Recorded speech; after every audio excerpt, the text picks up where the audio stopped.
Hi, my name is Eela and I work as a teacher in Finland. I will now show you in a few video clips how I work with the concept Grej of the Day every school day. The teaching concept Grej of the Day was founded by Michael Hermansson, a former teacher from Sweden. The Swedish word grej means one thing every day. These are the 3 basic steps of Grej of the Day. First, you give your students, your audience, a clue, something to tease their brains with. Get them thinking.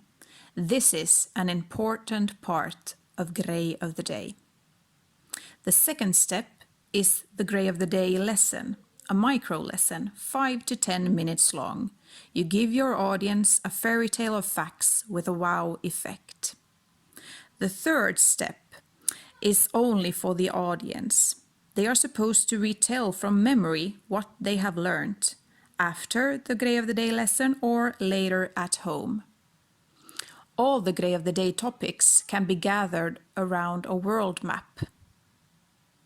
In the next video clip, I will tell you more about the clues. See you then. Thank you for watching.